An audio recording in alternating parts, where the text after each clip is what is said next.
우리 마음을 한번 다짐하겠습니다. 주여 말씀하옵소서. 말씀대로 직행하는 우리 모두가 되기를 축복합니다. 나눔지 다 가지고 계시죠? 오늘 설교 제목이 무엇입니까? 너희도 가서 이와 같이 하라. 질문 1번 시작.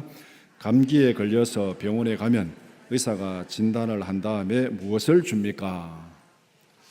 병원에 감기 걸려서 다 가보신 적 있죠? 한 번도 입원해 보지 않은 분은 많이 있을 줄 압니다. 저도 몇 년 전까지는 그래 큰 소리 쳤습니다. 나 이때까지 병원에 한 번도 입원해 본 적이 없다. 그래? 하고 막 달아 막 줄 입원을 했는데, 감기 걸려서 병원에 가신 분은 다 있죠. 그래서 진단하고 나면은 병원에서 주는 쪽지가 뭡니까? 처방전. 처방전 다 받아보셨네요. 질문 2번 시작. 병원에서 발급한 처방전이 환자에게 요구하는 핵심은 무엇입니까? 처방전을 다 받아 가지고 와서 집에서 열심히 외우고 공부하신 분 손 한번 들어보세요. 감기를 치료하려고 그러면 이런 약을 먹어야 되는구나. 다 외우고 이렇게 하고, 다른 병원에 갔더니 이 병원은 약이 다르네. 또 외우고, 막 이 병원은 이런 약 주고 이 병원은 이런 약 주고, 차이점을 발견하고 외우고 공부하신 적 있습니까? 처방전 내용이 뭔지도 하나도 몰라요. 그러니까 받아가지고 누가 갖다 줍니까? 옆에 가서 약국에 갖다 주면 약사가 알아서 또 이렇게 써가지고 주잖아요. 그러니까 처방전은 감기를 치료하기 위해서 이런 약을 복용해야 한다, 공부하기 위해서 준 것이 아닙니다. 처방전은 감기를 치료하기 위해서 이런 약을 먹어라, 실천을 위해서 준 거예요. 그러니까 그 내용을 약사가 보고 그 다음에 약을 준비해 가지고 요 약은 하루에 3번 먹고, 요거는 하루에 1번 먹고, 요거는 저녁에 먹고, 아침에 오면 잠이 오니까 뭐 이렇게 하여튼 그 약에 따라서 지시를 해주잖아요. 그러면 그대로 먹으면 되는 거예요. 처방전은 지식을 전달하기 위한 것이 아니라 실천적인 행동을 요구하는 것이 처방전입니다. 오늘 누가복음 10장 25절에서 37절 말씀을 읽었습니다. 이 본문은 율법사의 질문에 예수님이 내린 처방전입니다. 병원에 가면은 의사가 이렇게 환자의 증상을 묻고 이렇게 좀 조사한 다음에 처방전을 써주듯이 예수님께서 율법사의 질문을 받고 이렇게 답변하고 대화를 한 다음에 예수님께서 내리신 처방전이 오늘 본문 말씀입니다. 율법사의 질문에 예수님은 실천적인 행동을 명령하고 있습니다. 오늘 본문은 기본적으로 율법사와 예수님 사이에 주고받은 대화로 이루어져 있는데, 오늘 본문을 편의상 율법사가 예수님께 던진 질문 2가지, 이 2 질문을 2단락으로 나누어 가지고 함께 살펴보고자 합니다. 첫 번째 질문은 무엇을 하여야 영생을 얻습니까? 이 질문입니다. 25절에서 28절. 두 번째 질문은 내 이웃이 누구입니까? 29절에서 37절 말씀입니다. 첫 번째, 무엇을 하여야 영생을 얻습니까? 역사 이래로 모든 사람들이 고민한 질문입니다. 영원히 사는 방법이 뭐냐? 이 질문을 지금 탁 던지고 있습니다. 질문 11번 시작. 율법사는 어떤 의도로 예수님께 어떤 질문을 하였습니까? 25절에 보면은 율법사는 예수님을 시험할 의도로 질문하고 있습니다. 내가 무엇을 하여야 영생을 얻으리까? 이렇게 질문했는데, 율법사가 질문한 내용은 모든 사람들이 궁금하게 생각하고 모든 사람들이 고민하는 그런 질문의 내용입니다. 그런데 이 율법사가 예수님 앞에 질문한 그 질문의 내용이 중요한 것이 아니고 이 본문에서는 의도가 중요한 거예요. 어떤 의도로 질문했습니까? 예수님을 시험하기 위해서. 이 말은 다른 말로 말하면 율법사는 자기 나름대로 구원의 확신이 있습니다. 그것이 옳든지 잘못되었든지 자기는 구원의 확신이 있고 이렇게 해야 구원을 받는다, 자기 나름대로 확실한 그 소신이 있고 확신이 있고, 그래서 예수님 앞에 질문을 하는데, 예수님은 제대로 알고 있는지 모르는지 한번 질문해보자. 그리고 예수님께서 잘못 질문하면은, 잘못 답변하면은 그 답변의 꼬투리를 잡아가지고 예수님을 함정에 빠뜨리려고 그렇게 예수님 앞에 질문하고 있습니다. 내용이 궁금해서 질문한 것 아닙니다. 정말 어떻게 해야 영생을 얻는지 알고 싶어서 질문한 것도 아닙니다. 자기 나름대로는 확신이 있고 자기 나름대로는 알고 있다고 생각합니다. 예수님을 시험하기 위해서, 말꼬투리 잡기 위해서 그렇게 질문을 했습니다. 율법사의 질문은 질문이 아니라 예수님을 시험하는 것이었습니다. 여기서부터 이제 예수님과 율법사 사이에 대화가 시작됩니다. 그러니까 율법사가 예수님 앞에 말을 걸었는데 그 말을 건 의도가 예수님을 어떻게 보면 해치려고 지금 말을 건 것이죠. 그러니까 이 둘 사이에 대화가 잘 되어 가리라고 기대하기는 좀 힘든 상황입니다. 서로 정반대 쪽에서 충돌하는 그런 대화를 시작하고 있습니다. 질문 12번 시작. 율법사의 질문에 예수님은 무엇이라고 답변하셨습니까? 26절에 예수님께서 이렇게 답변하십니다. 율법에 무엇이라고 기록되었으며 내가 어떻게 읽느냐? 율법에 무엇이라고 기록되었느냐? 그리고 그것을 내가 어떻게 읽느냐? 그러니까 율법에 기록된 내용이 무엇이냐를 묻고 있습니다. 그리고 내가 어떻게 읽느냐? 이 말은 그러면 율법사가 글자를 잘 몰라가지고 제대로 못 읽어서 내가 어떻게 읽느냐 이렇게 말하는 거겠습니까? 무슨 영어 처음 배우는 애 보고 단어 갖다 놓고 야, 이 단어 한번 읽어봐라. 발음 기호 맞는지 발음 맞는지 한번 보게. 그렇게 예수님이 질문하는 거겠습니까? 그런 질문은 아닙니다. 율법사잖아요. 율법에 어떻게 기록되었고 내가 그것을 어떻게 읽느냐 이 말은 내가 그 율법을 읽고 그 내용을 어떻게 이해했느냐 이 말입니다. 어떻게 이해하고 어떻게 받아들이고 있느냐 그 질문입니다. 예수님의 질문을 받은 율법사는 이렇게 답변합니다. 27절 말씀 우리 한번 같이 읽어보겠습니다. 시작. 대답하여 이르되 내 마음을 다하며 목숨을 다하며 힘을 다하며 뜻을 다하여 주 너의 하나님을 사랑하고 또한 내 이웃을 내 자신같이 사랑하라 하였나이다. 이렇게 답변했습니다. 생명을 다하고 목숨을 다하고 마음을 다하고 뜻을 다해서 하여튼 모든 걸 다해서 하나님을 사랑하라. 그리고 내 이웃을 내 몸과 같이 사랑하라. 이것이 율법에 기록된 내용입니다. 이렇게 답변한 거예요. 그러니까 이 율법사는 구약에서 기록한 그 모든 율법의 내용을 자기 말로 딱 추려가지고 율법의 핵심을 27절에서 이렇게 딱 정리해서 답변했습니다. 그러니까 어떻게 보면은 많은 내용을 자기 말로 딱 정리해서 답변할 수 있다는 것은 그 율법의 내용을 자기가 다 이해를 했다는 거예요. 이해를 하고 핵심이 뭔지를 꿰뚫었습니다. 꿰뚫지 못하면 자기 말로 답변을 못합니다. 그냥 여기 한마디 읽고 저기 한마디 읽고 쭉쭉 읽다가 말지 여기는 이렇게 말했고 여기는 이렇게 말했고 여기는 이렇게 말했고 이 말은 아직까지 이해를 못했다는 얘기예요. 전체를 다 뭉뚱그려가지고 핵심은 이것입니다. 한마디로 딱 얘기할 수 있는 것은 충분히 이해하고 모든 걸 파악했다는 거예요. 그러니까 율법사는 27절에서 자기가 이해한 그 율법의 내용을 딱 정리해서 예수님께 답변했습니다.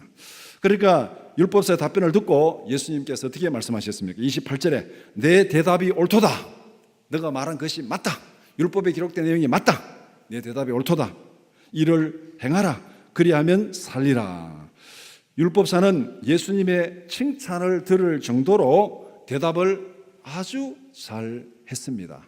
율법에 뭐라고 말했는지, 그리고 너는 그 율법을 어떻게 이해하고 있느냐 이렇게 물으니까 율법사가 27절에서 대답을 했습니다.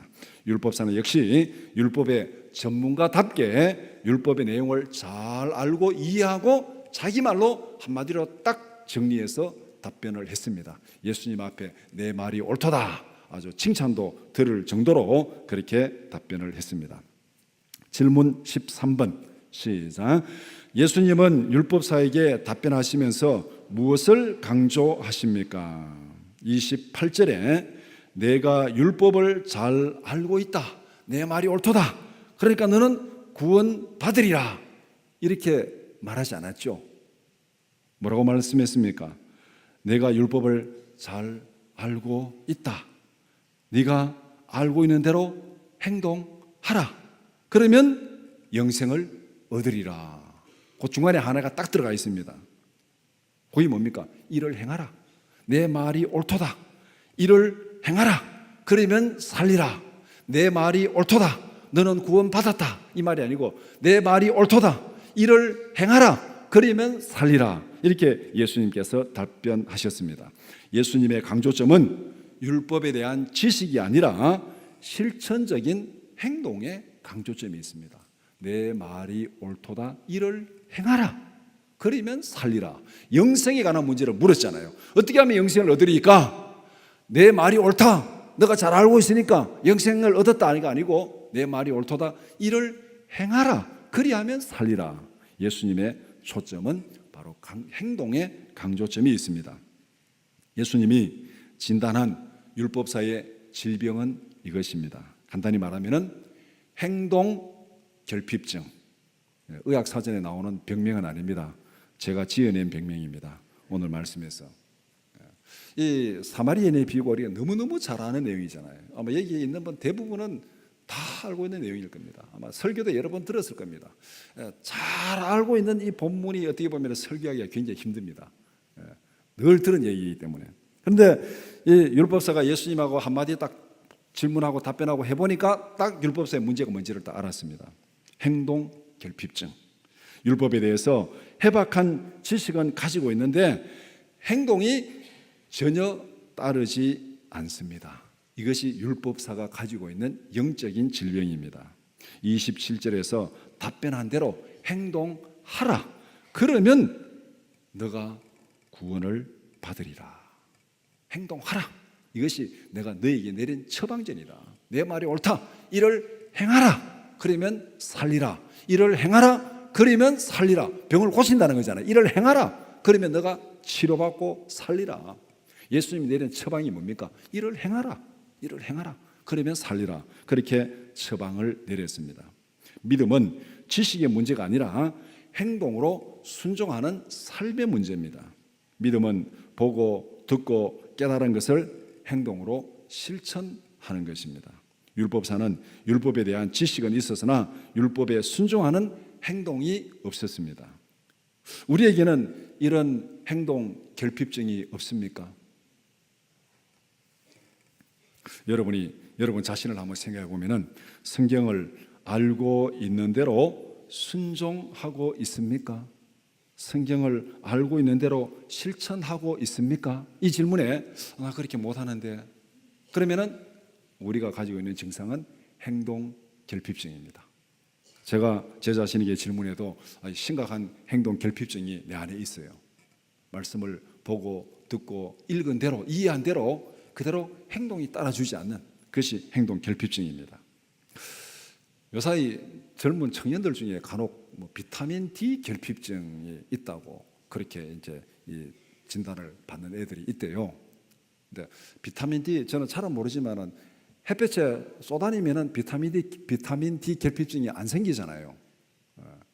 그런데 왜 젊은 애들이 비타민 D 결핍증이 생길까? 가만히 생각해 보니까 낮에는 뒤집어져 자고 밤에는 밤새도록 게임하고 그러니까 햇빛 볼 일이 없잖아요. 이게 햇빛 볼 일이 없어요. 안에 처박히면 있으니까. 그러니까 이 비타민 D 결핍이 생기고 비타민 D 결핍이 생각보다 굉장히 증상이 심각한 것 같더라고요. 들어보니까. 그래서 이 약을 먹고 이렇게 해야 되는데 우리가 뭔가 이게 이 결핍이 생기면은 비타민 결핍이 생기면은 또 영양의 결핍이 생기면은 우리 몸의 건강에 굉장히 심각한 증상이 나타나는 겁니다. 우리가 행동이 결핍되면은 행동 결핍증이 생기면은 우리의 영적인 생활에 굉장히 심각한 증상이 나타납니다. 행동 결핍증으로 심각한 증상을 앓다가 멸망당한 사람이 누구냐면요, 한 달란트 받은 자입니다. 한 달란트 받은 자의 증상은 행동 결핍증입니다. 달란트를 받았으면 가서 장사하고 남기라 했으니까 가서 장사하고 남기면 되는데 한 달란트 받은 자는 요거 저거 따지면서 아무것도 안 했어요. 행동을 안 했어요. 따진 내용이 잘못된 거 아닙니다. 내 주인은 엄한 사람이고 어쩌고 그게 분석이 잘못된 거 아니에요. 분석은 다 맞아요. 다 맞는데 주인이 그러면은 네가 정말 그렇다면은 이거를 은행에 맡겨가지고 이자라도 받게 해야 되는데 왜 그렇게 하지 않았느냐? 왜 묻어놨느냐? 왜 행동하지 않았느냐? 거기에 대한 행동 결핍증, 영적으로 행동 결핍증의 마지막은 바깥 어두운 데서 쫓겨나서 거기서 슬피 울며 이를 갈미 있으리라 이렇게 말씀합니다. 그러니까 우리에게 행동 결핍증이 있는지 없는지 잘 살펴야 됩니다. 심각한 문제입니다. 이거 디모데후서 3장 14절 말씀 같이 보겠습니다. 시작. 그러나 너는 배우고 확신한 일에 거하라. 너는 내가 누구에게서 배운 것을 알며 배우고 확신한 일에 거하라. 배우고 확신한 일에 확신한 대로 행동하라 이 말입니다. 이것이 행동 결핍증을 앓고 있는 우리에게 하나님이 주신 처방전입니다. 배우고 확신한 대로 행동하라. 그대로 생활하라. 두 번째 질문. 내 이웃이 누구입니까? 질문 21번 시작. 예수님의 처방을 들은 율법사는 예수님께 어떤 질문을 하였습니까? 예수님과 율법사의 대화는 이제 2라운드로 넘어갑니다. 무엇을 하여야 영생을 얻으리까 해가지고 이제 질문을 주고받고 답변을 들었습니다. 그 다음에 이제 2라운드 두 번째 질문, 내 이웃이 누구입니까? 이렇게 질문하고 있습니다. 이 율법사는 28절에 있는 예수님의 답변을 칭찬으로 들었습니다. 칭찬으로 들으니까 자기가 예수님 앞에 잘 보이기 위해서 이번에는 앞에서는 시험하기 위해서 질문했고 이번에는 잘 보이기 위해서, 왜냐하면 28절에 그 내용을 칭찬으로 들었으니까 내 말이 옳도다 여기에 필이 딱 꽂힌 겁니다. 그런데 예수님께서 28절에서 답변한 핵심은 내 말이 옳도다 거기에 강조점이 있는 것이 아니고 그 다음에 강조점이 있습니다. 이를 행하라, 이를 행하라 여기에 강조점이 있는데 서로 강조점이 지금 다른 거예요. 율법사는 내 말이 옳도다 거기에 기분이 좋아가지고 막 뒤는 막 들어보지도 안 하고 내 말이 옳도다 내가 예수님 앞에 인정을 받았다 이렇게 생각하고, 예수님은 내 말이 옳도다는 그거는 그냥 이렇게 좀 띄워주고 이를 행하라, 행하라 여기에 초점을 두었는데 이 율법사가 예수님이 내린 처방전을 제대로 이해를 못했습니다. 이해를 못하고 두 번째 질문을 합니다. 그러니까 두 번째 질문의 의도도 순수하지 못합니다.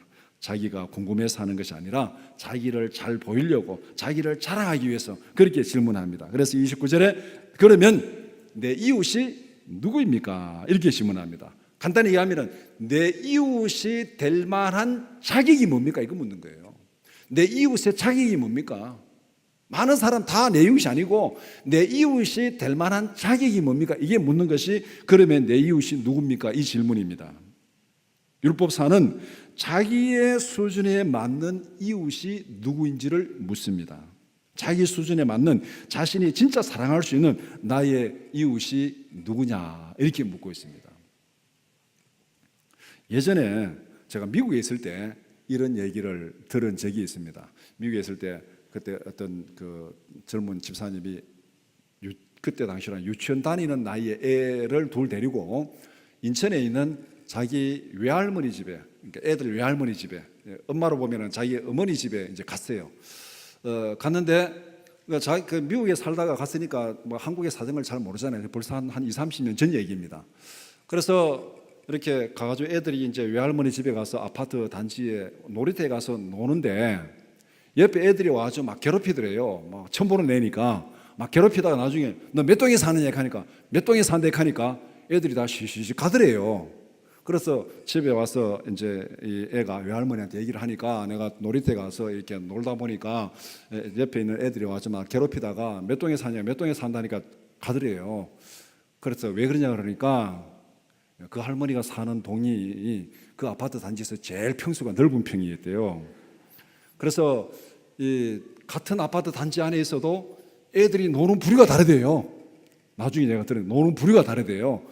몇 동에 몇 평짜리, 몇 평짜리, 몇 평짜리. 그래서 그 맞게 애들이 논다고 그 말을 듣고 와가지고 그 집사님이 나인데 와서 아이고 한국에 왔더니 그렇더라고 하면서 애들조차도 아파트 평수에 따라 여기에 맞게 노는데 지금 이 요새는 그런 게 별로 없죠. 요새는 막 적은 평수가 인기 있잖아요. 큰 평수보다가. 그래서 요새는 그런 게 별로 없는 줄 아는데 여기서 이제 이 율법사가 질문한 질문이 그 내용이라는 겁니다. 내 이웃이 누굽니까? 이 말은 내 수준에 맞는 정말 내가 같이 어울리고 내가 정말 사랑할 수 있는 그런 자격이 되는 내 이웃이 누굽니까? 그런 사람이 몇 명이나 되겠습니까? 나는 이렇게 대단한 사람이고 율법을 이렇게 잘 알고 예수님 앞에 칭찬을 들었는데 정말 내 레벨에 맞는 내 수준에 맞는 내 이웃이 누굽니까? 이러면 예수님이 너 이웃은 적어도 이 정도 돼야 되고 너 대단한 사람이니까 이래 돼야 된다 이걸 기대하고 있잖아요. 예수님 앞에 지금 인정받으려고 그렇게 지금 질문하고 있잖아요. 내가 사랑해야 할 내게 어울리는 이웃이 과연 몇 명이나 되겠습니까? 이 질문은 자신을 대단한 자로 생각하는 굉장히 교만한 질문이 바로 21번 질문이 내 이웃이 누굽니까? 이렇게 질문하는 질문입니다. 질문 22번 시작. 율법사의 질문에 예수님은 어떤 방법으로 답변하셨습니까?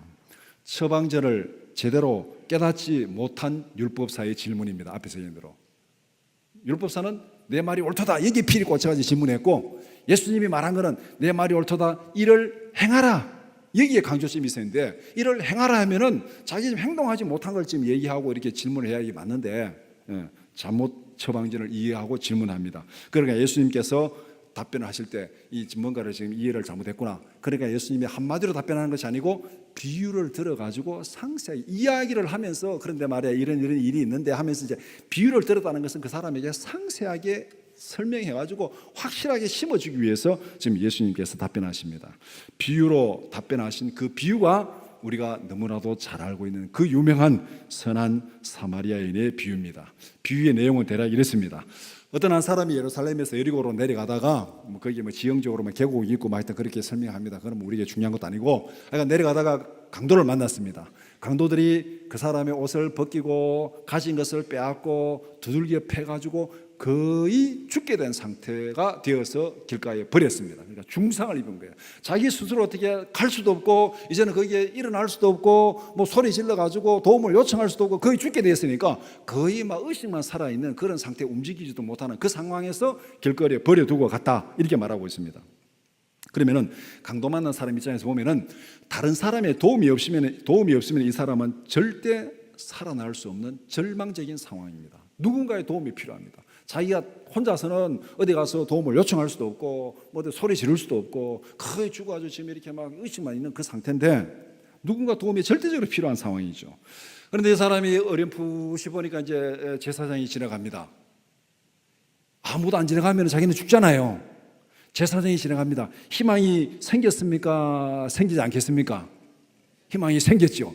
제사장이 나를 불쌍히 여기고 나를 도와줄 거다. 그러면 나는 살아날 거다. 그랬는데 제사장이 그냥 보고는 슥 지나가 버립니다. 아니 이럴 수가 있나? 그런데 조금 있다 보니까 또 레위인이 한 사람 지나갑니다. 레위인은 나를 도와주겠지. 기대를 가지고 희망을 가지고 딱 있는데 레위인도 보고 그냥 지나갑니다. 이 강도 만나서 죽기 직전에 있는 이 사람이 희망이 탁 생겼다가 완전히 실망하고 절망하고 말았습니다. 세상에 믿을 놈 한 놈도 없네. 아마 그렇게 생각했을지도 모르겠습니다. 그래서 절망했습니다. 그런데 이제 저 죽기 직전에 한 사람이 지나가는데 사마리아인이 지나갑니다. 도움을 기대하겠습니까? 기대하지 못하겠습니까? 도움을 기대할 수 없어요. 사마리아인은 유대인들이 인간 취급을 하지 않습니다. 개 같은 취급을 하는 이방인이에요. 평소에 그러니까 제사장도 그냥 지나가고 레위인도 그냥 지나갔는데 평소에 인간 취급도 하지 않은 사마리아인이 지나가는데 도움을 기대하겠습니까? 도움을 기대할 수 없는 상황이에요. 그런데 이 사마리아인이 예상 밖의 강도 만난 자에게 도움을 줍니다. 그래서 이 사람은 거기서 구원을 받고 나중에 회복되어서 살아났다. 이 얘기가 지금 예수님이 하신 이 선한 사마리아인의 비유입니다. 그런데 여기서 강도 만난 사람을 지나간 세 사람의 행동을 비교해 볼 필요가 있습니다. 오늘 이 본문을 통해서 앞에 율법사가 가진 질병이 뭐라 그랬습니까? 행동결핍증. 행동결핍증에 예수님 내린 처방전인데 그 처방전의 연장선상이 지금 이 비유예요. 그러니까 처방전을 앞에서 28절에서 말한 처방전을 상세하게 이야기로 설명한 것이 이 비유입니다. 그러면은 이 세 사람이 지나갈 때 어떻게 행동했는가 그것을 잘 비교해 볼 필요가 있습니다. 그러면은 이 사람이 이런 질환이 있구나는 금방 알 수 있는 거죠. 제사장 31절에 그를 보고 피하여 지나가고, 레위인 32절에 그를 보고 피하여 지나가고.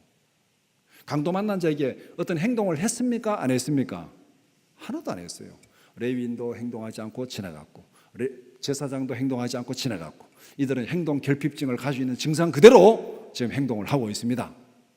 그런데 사마리아인 33절 34절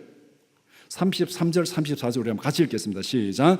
어떤 사마리아 사람은 여행하는 중에 거기 이르러 그를 보고 불쌍히 여겨 가까이 가서 기름과 포도주를 그 상처에 붓고 싸매고 자기 짐승에 태워 주막으로 데리고 가서 돌보아 주니라. 이 33절 34절에 계속 강조하고 있는, 이 우리가 문법은 잘은 모르지만 품사로 말하면 명사가 많이 나옵니까? 동사가 많이 나옵니까? 전부 동사예요. 전부 동사예요. 행동 결핍증을 치료할 때 필요한 게 뭡니까? 행동이잖아요. 동사는 뭡니까? 행동을 얘기하는 게 동사입니다. 여기 보면은 사마리아는 그것을 보고 거기에 이르러 그를 보고 불쌍히 여겨 가까이 가서 포도주를 붓고 그 다음에 상처를 싸매고 짐승에 태워서 주막으로 데리고 가서 돌보아 주니라. 그야말로 행동, 동사 퍼레이드를 벌이고 있습니다. 동사 퍼레이드, 행동 퍼레이드를 벌이고 있는 거예요. 그럼 예수님이 행동 결핍증에 있는 그 질환을 치료하기 위해서 주신 처방전이 뭔지를 여기에서 분명히 얘기하고 있잖아요. 제사장 행동 결핍증, 레위인 행동 결핍증, 율법사 행동 결핍증. 율법은 너무나도 잘 알아요. 그런데 그렇게 행동하지 않습니다. 내 이웃을 내 몸같이 사랑하라 말로는 쭉 외우는데 지금 여기서 그렇게 행동하지 않잖아요. 거기에 반해서 사마리아 사람은 처음부터 끝까지 행동하는 모습을 보여줍니다. 예수님의 비유는 행동 결핍증을 치료하는 실천을 강조하고 있습니다. 율법의 지식이 아니라 말씀에 순종하고 실천하는 행동을 강조합니다. 질문 23번 시작.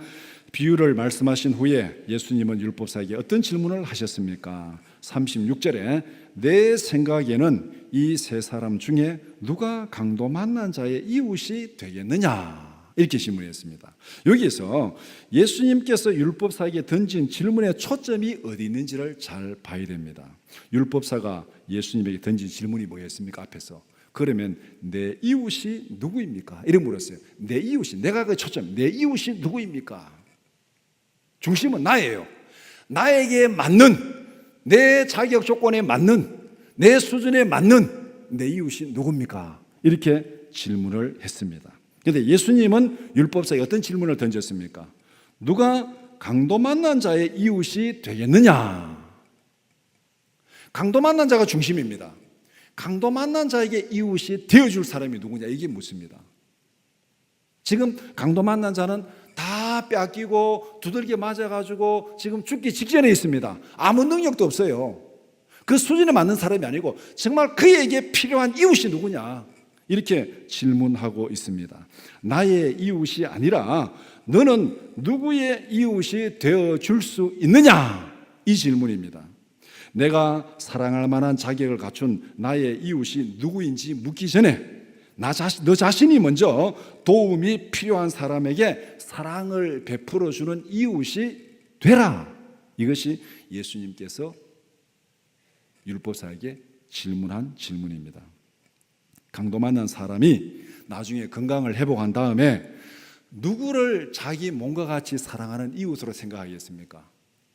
제사장, 레위인, 사마리아인 이 셋 중에 누구를 정말 이 사람은 정말 내가 내 몸을 다 바쳐서 사랑할 이웃이다 생각하겠어요? 제사장? 이가 부득부득 갈릴 겁니다. 보고 모른 척하고 지나갔지. 제사장 보기도 싫다. 레위인? 네가 레위인이면 레위인이지. 보기도 싫다. 이 두 사람은 아마 보기도 싫다 할 겁니다.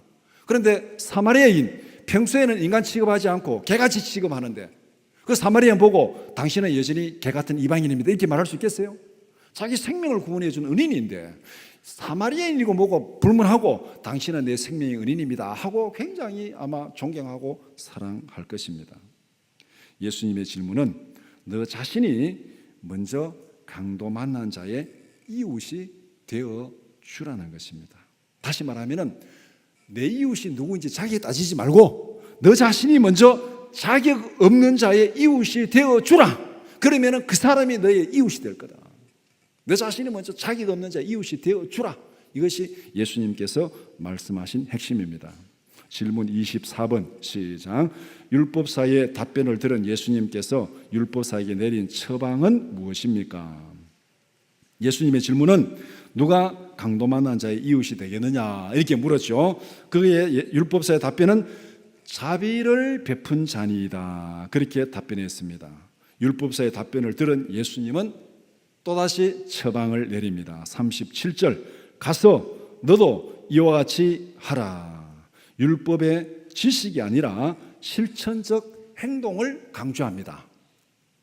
가서 동사지요. 그 다음에 너도 이와 같이 하라 동사지요. 동사로 시작해서 동사로 끝납니다. 예수님의 강조점이 뭔지를 분명히 보여주고 있습니다. 가서 너도 이와 같이 하라. 이것이 선한 사마리아인의 비유가 우리에게 전하는 최종적인 결론입니다. 가서 너도 이와 같이 하라. 예수님이 진단한 율법사의 질병은 행동결핍증입니다. 예수님은 두 번에 걸쳐서 행동결핍증을 치료하는 처방을 내립니다. 1차 처방 28절에 내 대답이 옳도다. 이를 행하라. 그러면 살리라. 2차 처방 37절 가서 너도 이와 같이 하라.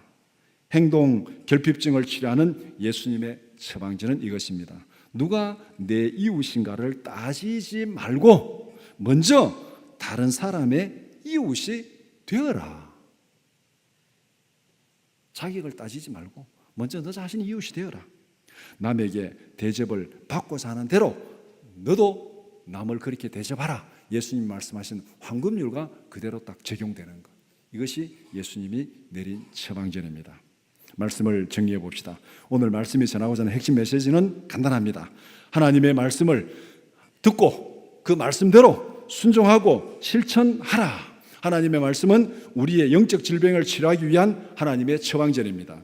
하나님의 말씀은 우리에게 지식이 아니라 행동을 요구합니다. 우리의 생각과 삶의 변화를 요구합니다. 우리가 가지고 있는 보편적인 질병은 행동결핍증입니다. 하나님의 말씀을 보고 듣고 알고는 있습니다. 그런데 그 말씀을 아는 것만큼 행동이 따르지 않습니다. 이것이 행동결핍증이에요. 오늘 본문에서 예수님께서 율법사를 진단한 다음에 내린 결론이 행동결핍증입니다. 행동결핍증을 치료하는 처방전은 보고 듣고 깨달은 대로 그대로 실천하라. 너도 가서 이와 같이 하라. 이것이 처방전입니다. 우리가 질병을 고치기 위해서 병원에서 받은 처방전대로 행동하듯이 약을 먹고 그 다음에 음식을 잘 조절하고 생활 습관을 바꾸고 그 질병을 치료하기 위해서는 병원에서 내린 처방대로 우리가 그렇게 행동을 합니다. 그와 마찬가지로 하나님의 말씀은 우리의 영적인 질병을 치료하기 위해서 하나님이 주신 처방전입니다.